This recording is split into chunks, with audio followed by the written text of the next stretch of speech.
19. Os que puderem, por favor, abram sua Bíblia. Eu presumo que o texto vai estar projetado aqui no telão, então você que não trouxe a Bíblia vai conseguir acompanhar a leitura. O texto diz assim: disse Davi a alguém que tenha ficado da casa de Saul para que lhe faça benevolência por amor a Jonatas. Havia um servo da casa de Saul cujo nome era Ziba, e o chamaram à presença de Davi. Disse-lhe o rei: és tu Ziba? Ele disse: servo teu. E disse o rei: não há ainda alguém da casa de Saul para que eu use com ele de benevolência de Deus? Então disse Ziba ao rei: há ainda um filho de Jonatas aleijado de ambos os pés. Disse o rei: onde está? E disse Ziba ao rei: está na casa de Maqui, filho de Amiel, em Lodebar. Olhe para mim, por favor. Eu disse que jamais ousaria pregar a palavra de Deus de novo, em função do que já foi nos dito aqui, e eu de fato fui muito edificado. Então eu quero apenas contar para vocês 3 histórias. A primeira história que conto é a história minha, me permita me apresentar. Eu sou pastor Evandro Carvalho. Eu sei que a cor não ajuda, mas eu sou gaúcho, sou lá do Rio Grande do Sul. Fazem aproximadamente 9 meses que eu e minha família chegamos aqui no Rio de Janeiro. Eu sou casado com a pastora Lauren Carvalho. Nós temos 2 filhas. Uma tem o nome de Ashley, ela tem 6 anos, e uma tem o nome de Morena, ela tem 2 anos de idade. Isso aqui é só a título de apresentação. Mas para mim te fazer entender a história que conto rápido, me permita te contar. Eu nasci num lugar muito pobre no Rio Grande do Sul, e a minha família era uma família muito pobre. Nós estávamos quase à beira da miserabilidade, uma situação abaixo da pobreza. O meu pai foi o precursor de um lugar chamado Invasão, numa região que hoje é conhecida como Vila Farrapos, onde tem a atual Arena do Grêmio. Nós crescemos ali. O meu pai foi um dos percussores dessa invasão. Então meu pai crava umas estacas no chão, põe uma lona preta, e ali morávamos eu e a minha família. Eu sou negro no estado mais racista do Brasil, que é o Rio Grande do Sul. Moro numa situação à beira da miserabilidade, e ainda criança fui diagnosticado com espectro. Eu tenho autismo grau leve. Me recordo que o estigma que eu cresci é: não basta ser negro e pobre, ainda é retardado. Comecei a estudar numa escola, que a escola era um pouco distante da realidade que nós vivíamos. A escola ficava num lugar chamado bairro Humaitá. O pessoal lá tinha uma condição melhor. Eu não era o único negro da minha escola e não ousaria falar isso, mas eu era uma das crianças mais pobres, sem dúvidas, daquela escola. Quando nós íamos para a escola, as crianças da escola diziam: lá vem eles da invasão de novo. Eu cresci com esse estigma. Não só isso, até hoje eu tenho uma falha muito grande na escrita. Não é que eu não sei escrever, eu literalmente não gosto de escrever. E isso vem desde a minha alfabetização. O autismo me deu um presente. Eu tenho facilidade na leitura, minha mente é uma esponja. Uma vez que eu leio, eu gravo. E eu me recordo que quando minhas professoras escreviam no quadro, elas escreviam, e após escrever, punham o ponto final. Então elas olhavam para mim e diziam, sabendo que eu não tinha escrito nada no caderno: eu vou apagar, hein? E elas apagavam o quadro todo, e após apagar, elas olhavam para mim e diziam: o que estava escrito? Eu repetia para elas desde a primeira letra até a última do que estava escrito, porque a minha mente sempre gravou demais. Eu desde pequeno gabaritava provas, e as professoras, quando chegavam na sala dos professores, na recreação, diziam: será que esse garoto vai dar certo? Eu aceitei Jesus com 6 anos de idade. Eu ia para a escola de terno e gravata, não levava mochila, levava uma maletinha com um caderno e uma Bíblia dentro. Eu era literalmente, me permita dizer, olhando de maneira humanamente retardado. Eu cresci assim, me permita dizer. E me recordo que, sendo negro ainda, sofro muito preconceito, porque o Rio Grande do Sul é um estado extremamente preconceituoso. Dito tudo isso que acabei de falar, eu aceito a Jesus e penso que, aceitando Jesus, agora minha vida mudaria. Mas, para minha surpresa, comecei a passar preconceito no lugar que eu não imaginei que iria passar: dentro da igreja. Eu vou parar a minha história aqui. Me permita dobrar a página da minha história, porque eu só falo de mim, pouca gente é edificada. Mas se eu falo de Jesus, muita gente é edificada. Me permita te contar a segunda história. A segunda história foi quando eu peguei esta Bíblia e comecei a lê-la e folheando as páginas da Bíblia. Eu não sei os senhores, quando eu estou passando por alguma adversidade, eu gosto de encontrar na Bíblia um personagem que se adeque à minha adversidade, a fim de que eu encontre lições de como vencer as adversidades que estou passando no momento. Comecei a ler a Bíblia para tentar encontrar um personagem na Bíblia que também espelhasse o preconceito que vivi. E não encontrei um outro personagem. Quem sabe alguém tenha uma citação de um outro personagem, mas eu não encontrei na Bíblia Sagrada um outro personagem que sofreu tanto preconceito na vida quanto Davi. Davi nasceu debaixo de preconceito, cresceu vivendo preconceito e mesmo com a coroa na cabeça sofria preconceitos. Me permita destacar pelo menos 3 aspectos porque Davi sofria preconceito. Os senhores sabem muito bem que Davi, olhando humanamente, ele era o 8º filho de uma família de 7 meninos. Ter 7 filhos na época antiga era a conotação da tradição judaica desde Gênesis capítulo 1, quando em 6 dias Deus cria céu, terra, mar e tudo quanto neles há. E no 7º Deus descansou para apreciar a beleza e a perfeição da sua criação.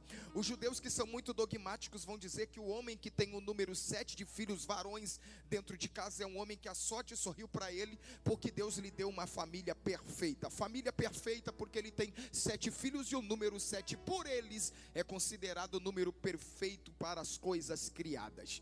Então, se eu tenho 7 filhos, a minha família é perfeita. Imagine os senhores que Jessé tinha uma família perfeita, vírgula, até o nascimento do 8º filho. Porque o 8º filho vai tirar o título da família perfeita. O menino foi nascer logo o 8º filho. Como se não bastasse ser o 8º filho, ele nasce canhoto. O que é ser canhoto, senhores? O livro de Levítico vai mostrar veementemente que o judeu condenava o canhoto, dizendo que o canhoto jamais poderia ser soldado de guerra, porque não tinha destreza para manusear a sua espada. E eles até diziam ironicamente que o canhoto só servia para jogar pedra. O judeu vai se abraçar em algumas tradições, e uma das tradições dos judeus é que Deus não fala a palavra à esquerda. Lembre-se de Salmo: 1000 cairão ao teu lado, 10.000 à tua direita. Deus não fala esquerda. Eu não estou falando de política, só estou falando da Bíblia. Eles acreditavam então que o homem que era canhoto jamais poderia ser considerado soldado de guerra, e ele era visto, pasmem vocês, como uma escória social. Como se não bastasse o menino ser canhoto, o menino também vai nascer vermelho, ruivo. A cor da pele e do cabelo é a cor de Adão, de Esaú. E qual é o problema de ter a cor de Adão? Nenhum, se não fosse uma tradição judaica. Porque os judeus acreditavam, segundo o escrito do historiador mais antigo dos judeus, Flávio Josefo, que existia uma bifurcação entre o rio Tigre e o rio Eufrates. E foi exatamente ali que Deus pôs a mão na argila vermelha para criar o primeiro homem da terra, que tem o nome de Adão. Adão vem de Adamar. Adão vem de Edém, cor vermelha. A palavra Adão é aquele que possui a cor vermelha. Os senhores sabem melhor do que ninguém que o pecado original veio ao mundo através de um deslize de desobediência de Adão. O judeu que é dogmático então vai acreditar que todo homem, toda criança que nascer com a cor da sua pele e do seu cabelo vermelho vai carregar sobre si a maldição dos pecados de Adão. Socialmente, ele era visto como uma aberração. Dentro de casa, ele arrancou a perfeição de uma família perfeita. Nunca poderá ser soldado. E como se não bastasse, a sociedade vê ele como um monstro genético, como uma aberração. Para você ter noção, chegar com um filho ruivo num culto naquela época, segurando pela mão, quando um pai entrava com um filho ruivo, a sociedade judaica apontaria o dedo para ele dizendo: Deus quis punir ele, o pecado dele foi sem tamanho, por isso Deus, lhe punindo, lhe deu essa aberração como filho. Esse menino cresce debaixo de preconceito, vive o preconceito. E se você acha que isso não é preconceito, me permita te introduzir na casa dele, porque dentro da casa dele, o pai está vendo que ele é um problema, ele é uma vergonha. E como ele é uma vergonha, o pai vai comprar um rebanho de ovelha e vai dar para ele tomar conta das ovelhas na banda do sul. Pergunta que não quer calar: por que não mandou ele na banda do norte? Geografia bíblica, o que tem na banda do norte? É um lugar de tranquilidade. O que tem na banda do sul? É morada de ursos e de leões. Não vou nem usar teologia para te fazer entender. O leão é um predador feroz e carnívoro. Vendo a cor vermelha, ele pensa: é sangue, vou atacar. Se o menino é vermelho e foi colocado no meio dos leões, pasmem vocês, ele não foi colocado para tomar conta de ovelha. Ele foi colocado para que os leões fizessem para o pai o trabalho sujo que o pai não tinha coragem de fazer. Matar o menino a sangue frio. Alguém está conseguindo me alcançar até aqui?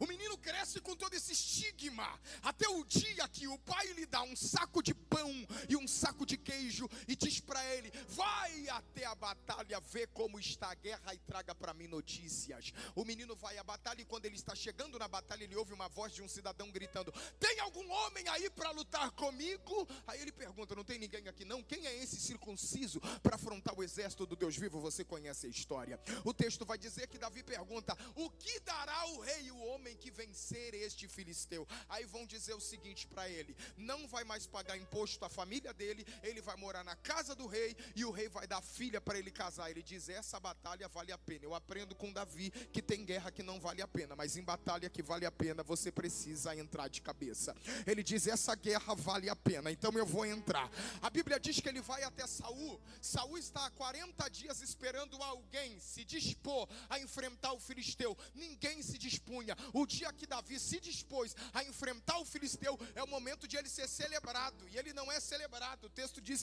que Saul vai olhar para ele dos pés à cabeça e vai dizer: com essa canela fina tu quer vencer ele? Com esse braço fino você quer vencer ele? Será que você não entendeu que aquele gigante nasceu dando soco na cara da parteira? Tu não tem tamanho, não tem estrutura e não tem força para vencê-lo. E eu gosto da Bíblia, porque nessa hora Davi vai fazer uma coisa que a gente não gosta de fazer, mas em situações a gente precisa fazer. Davi diz assim: rei, eu nem queria falar, mas me permita jogar minhas credenciais na mesa. Eu estava no campo tomando conta das ovelhas de meu pai e um dia veio um leão. Com essa mãozinha fina que tu tá vendo, eu rasguei o leão de cima a baixo. No outro dia veio um urso, eu rasguei o urso de cima a baixo com essa canela fina que o senhor está vendo. Na minha estante de troféu já tem juba de leão e pata de urso, mas ainda tem lugar para a cabeça de gigante.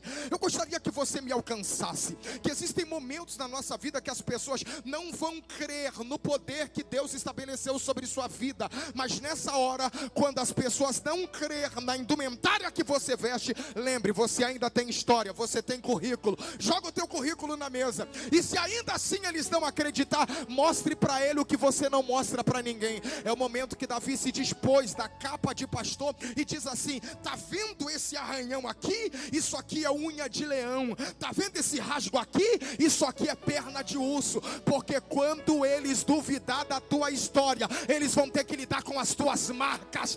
As marcas da guerra são para provar que a batalha foi verdadeira.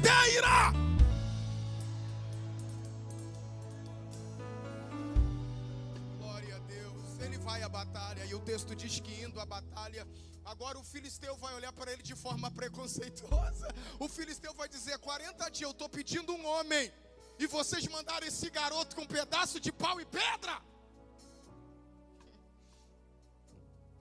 Tem coisa que a gente não quer ouvir. Aí o texto diz que Davi pega uma pedra, põe na funda, rodeia a funda, acerta a testa do gigante. Quando acerta a testa do gigante, ele corre e corta a cabeça. Quando corta a cabeça, agora ele precisa ganhar a sua recompensa, lógico. Só que o texto diz que não foi isso que aconteceu. O Senhor sabe melhor do que ninguém. Era para ele casar com Merabe, filha de Saul.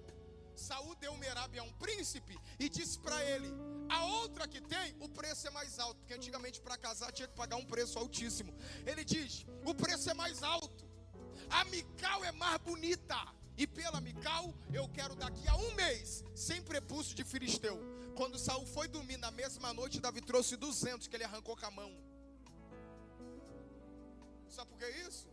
Porque quando você vive numa situação de preconceito, você tem que estar sempre tendo que provar alguma coisa para alguém ver que você é alguma coisa, que você tem alguma coisa. E essa história de querer provar para os outros é dura, porque machuca a gente. O menino vai crescendo com esse estigma, até que ele se torna rei de Hebron, só para encurtar a história. E um dia que ele se torna rei de Hebron, estourou uma batalha, Saul vai à guerra, Jonatas também vai à guerra, morre Saul, morre Jonatas, Isbosete reina no lugar porque tem sangue, casou com uma mulher de Saul, e depois que Isbosete reina, 2 anos morreu. O povo agora está sem rei, não tem mais sangue real para reinar. Aí o pessoal diz: cadê aquele ruivozinho de 1,5 metros que venceu o gigante aquele dia? Eu acho que uma pessoa me alcançou, vamos ver se tu me alcança.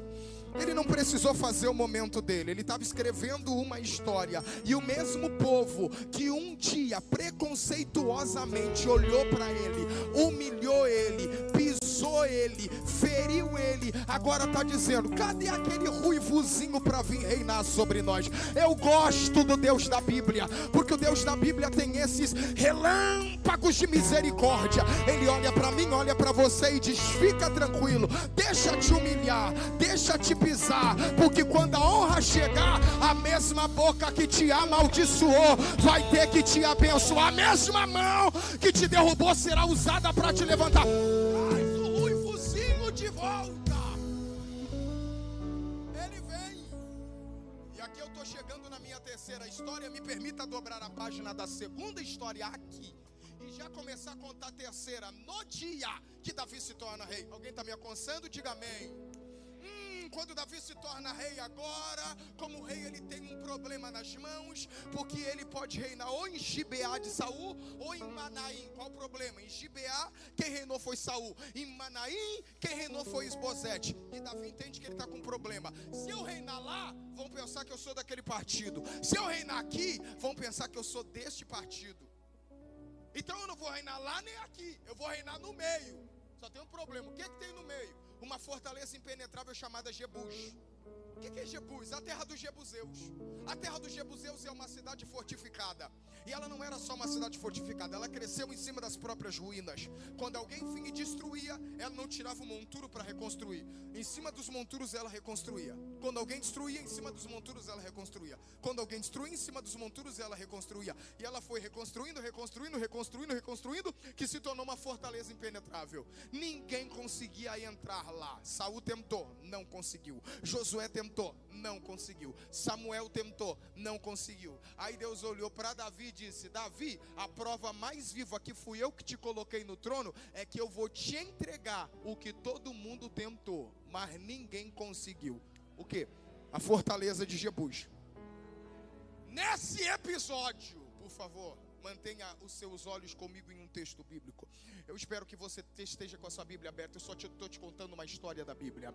Mantenha os seus olhos comigo no capítulo de número 5 agora. Já cito o versículo. Eu preciso que você olhe para mim. Enquanto isso está acontecendo, observe. Davi manda uma carta para o rei de Jebus. E quando ele manda uma carta para o rei de Jebus, ele disse: nós vamos sair em guerra e eu conquistarei a cidade. Aí o rei de Jebus devolve uma carta para ele dizendo o seguinte: o teu exército é tão fraco, vocês são tão insignificantes e frágeis, que até os cegos e coxos aqui da minha cidade conseguem repelir, paralisar vocês.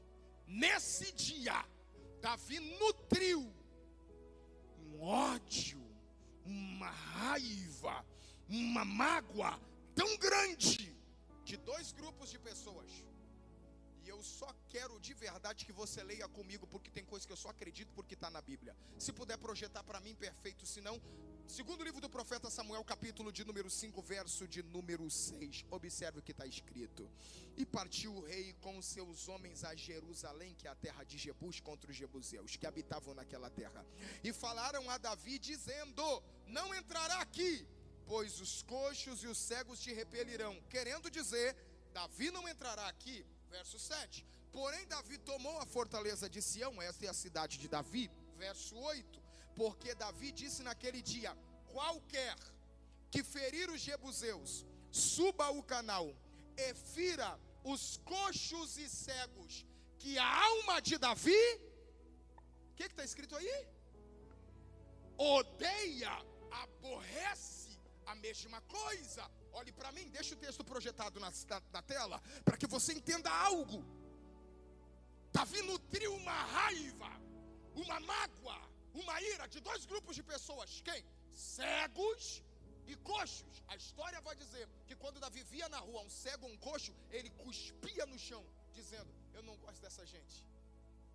Ele fez um acordo com seus generais e disse: o que entrar pelo canal e ferir o maior número de cego e coxo vai ser comandante do exército. Quem é que fez isso? O sanguinário Joabe. Entrou lá e ele vinha com uma lança na mão. E os cegos e coxos na beira do caminho gritavam bem alto: filho de Jessé, referindo-se a Davi: tem misericórdia de mim. E os soldados de Davi, sem misericórdia, cravavam as lanças nas entranhas dos cegos e dos coxos. Que alma de Davi odeia. E tem mais: ele pôs uma placa na entrada da casa dele. Olha o que ele pôs: por isso se diz, nem coxo e nem cego entrará nesta casa. Ele pôs uma placa na casa dele, dizendo: na minha casa não entra nem coxo e nem cego. Olhe para mim e me permita te pontuar no texto. O cara que viveu preconceito, passou preconceito, sofreu preconceito, agora preconceituoso. Eu preciso estar muito curado para não ferir as pessoas com as mesmas feridas que eu fui ferido. Desculpa tirar essa imagem do herói Davi que você projetava na tua mente. Eu só preciso te pontuar no texto. Ele disse: na minha casa não entra nem coxo nem cego. Me permita te contar agora a terceira história, e eu já começo a me preparar para me assentar novamente. Um dia Davi está sentado no trono, ele é rei, e sentado no trono ele diz: eu preciso ser bom com alguém, eu preciso mostrar que eu sou rei, mas eu preciso mostrar que eu sou um rei bom. E para usar de bondade, ele grita bem alto no seu palácio: tem alguém que sobrou ainda do sangue de Jonatas, meu melhor amigo na perseguição? Eu fiz uma aliança com ele, e a aliança que eu fiz foi que se eu visse alguém da família dele, eu jamais puniria-o, jamais mataria-o, mas usaria de bondade com ele. E nós cruzamos o sangue. A história vai dizer que eles cortaram a palmatória da mão com a espada e cruzaram o sangue com as mãos. Cruzando o sangue, a aliança é a seguinte: se um dia você for mal com um parente que é sangue do meu sangue, seja feito contigo o que nós fizemos com essa espada na nossa mão, que você seja arremessar, que a espada se arremesse contra ti e te parta no meio, assim como a nossa mão foi ferida. Essa era a aliança. Olha o nível. Davi grita: tem alguém da casa de Jonatas para que eu possa usar de bondade e benevolência? Aí o pessoal diz: não sei não, rei, tem que falar com Ziba. Quem é Ziba? O homem que cuidava das terras de Saul. Chamaram Ziba. Quando Ziba chegou, o rei pergunta: tem alguém da casa de Jonatas para que eu possa usar de benevolência? Aí alguém diz: tem, só que ele é aleijado.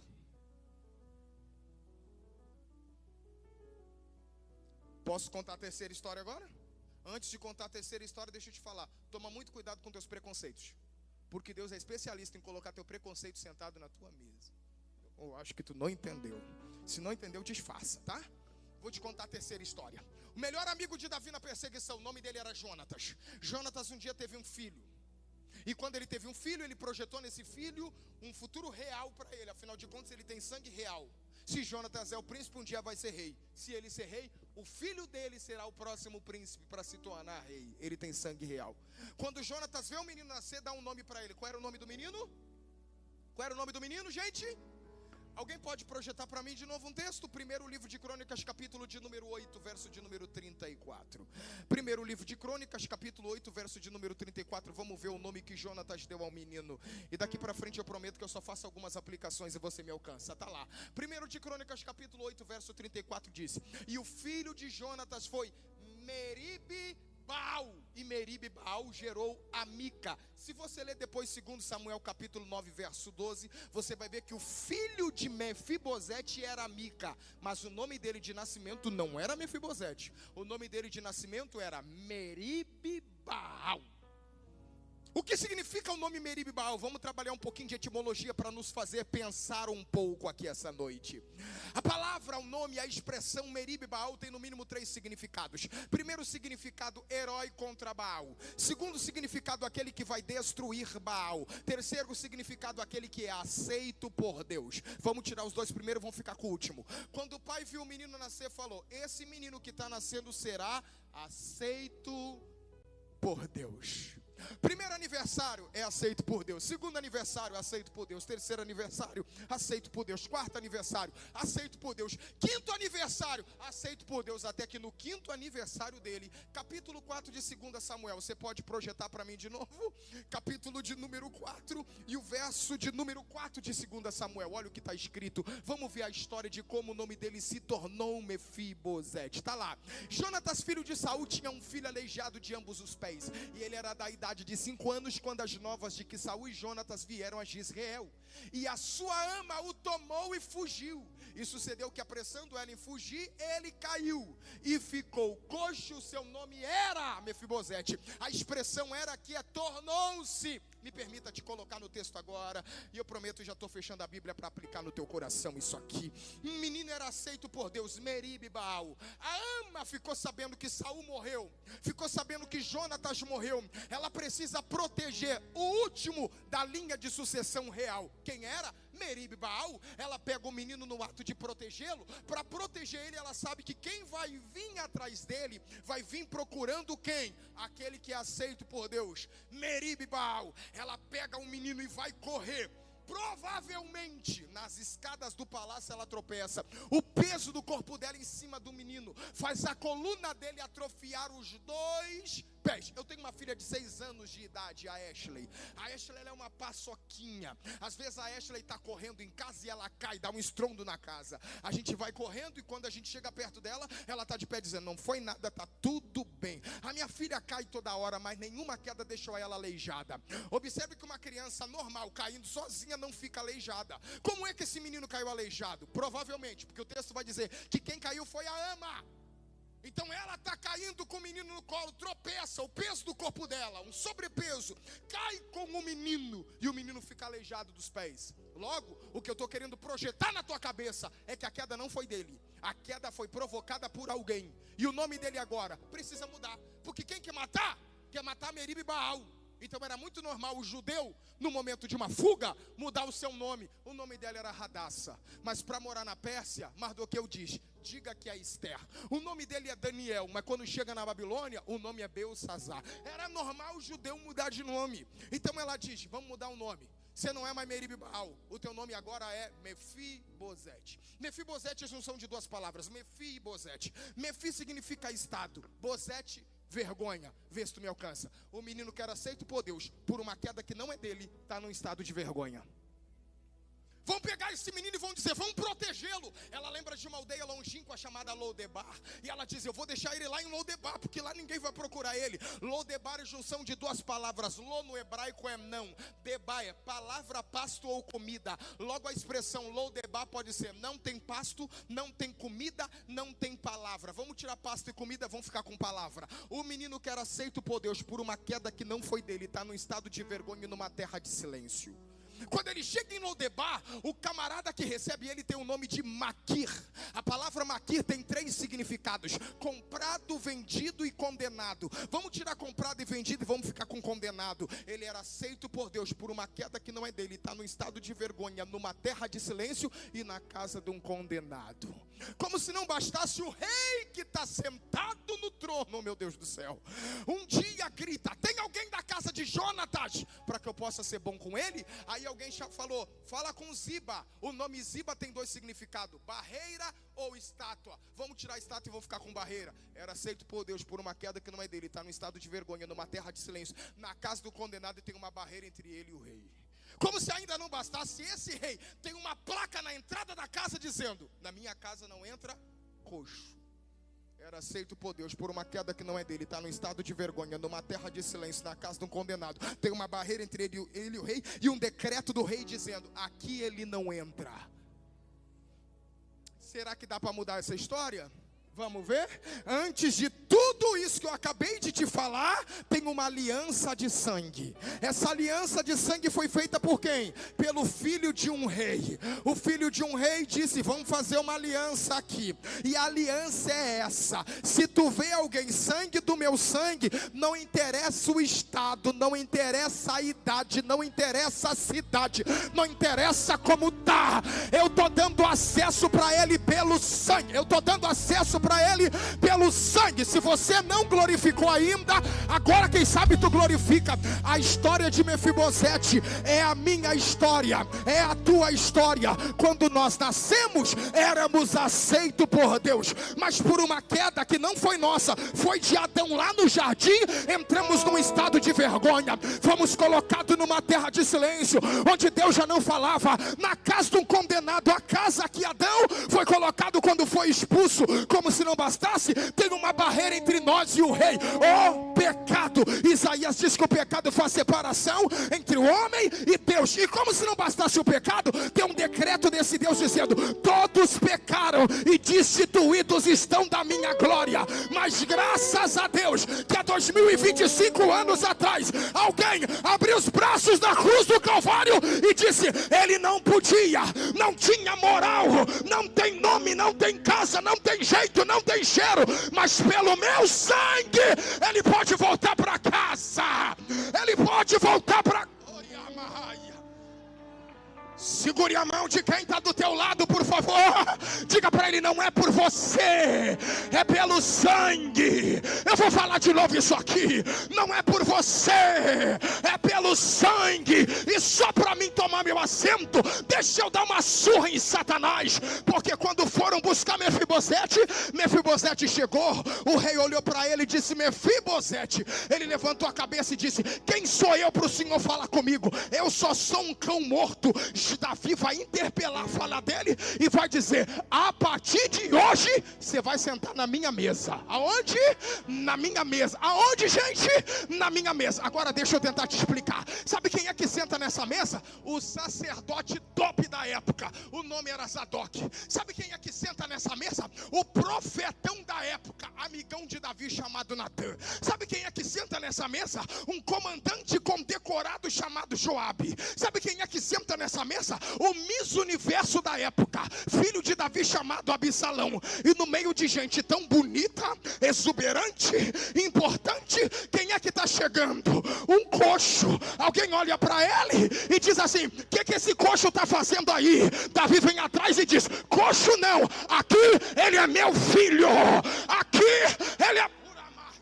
Não interessa de onde tu veio, quem você era, o quanto de maconha tu fumou, o quanto de cocaína tu cheirou, o quanto de baile tu pulou. Quando tu entra naquela porta para dentro, tu não é mais o drogado. Aqui tu é filho, aqui você é filha. Só o sangue.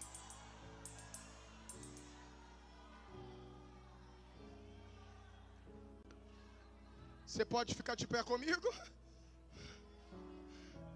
Quebrou-se um decreto, porque tinha uma placa dizendo: coxo não entra, coxo não entra. Agora Davi tem que quebrar.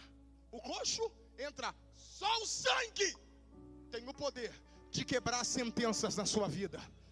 Enquanto eu estou falando, é terça do renovo, pega essa palavra. Enquanto eu prego aqui, todas as palavras de maldição ao teu respeito estão caindo por terra nesta hora. Segundo ponto, e aqui eu finalizo, não vou nem aplicar. Davi quebrou uma placa, qual? O coxo não entra. Mas e o cego? O cego ainda está de fora. Aí essa história vai pernear 700 anos à frente. E um filho de Davi está saindo da cidade de Jericó. E tem um cego lá à beira do caminho. O cego discipulado. Quando vê todo mundo dizendo: Hosana, aquele que vem em nome do Senhor, o cego diz: qual é o nome dele? Gritaram: Jesus. Ele disse: só pode ser filho de Davi. Então ele grita: o filho de Jessé não teve misericórdia, mas vamos ver se o filho de Davi tem. Jesus, filho de Davi, tem misericórdia de mim. E foi o único homem que Davi parou e atendeu como rei, dizendo: o que queres que eu te faça? E quando ele diz: o que queres que eu te faça, ele está dizendo: eu não vim só resolver problema de hoje e mudar futuro, eu também vim solucionar os erros do passado. Tudo que no passado te prendia, te aprisionava, te algemava, a cruz de Cristo está derrubando e está dizendo: você tem acesso novamente, você tem acesso novamente. O sangue te dá acesso, a morte de Jesus te dá acesso. Sobretudo, não esqueça, você é filho. Você pode aplaudir a Jesus com força.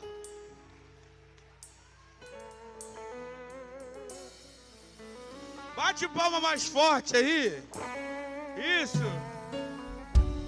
Bate palma. Isso.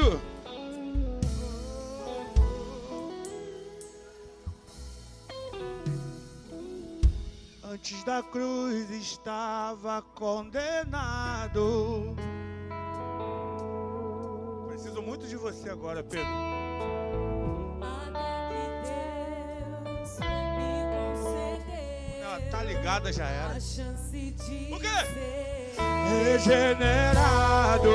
Antes da cruz estava separado. O véu ainda Não tinha se rasgado. De um lado eu, de outro Deus, mas pela cruz fomos a barreira caiu.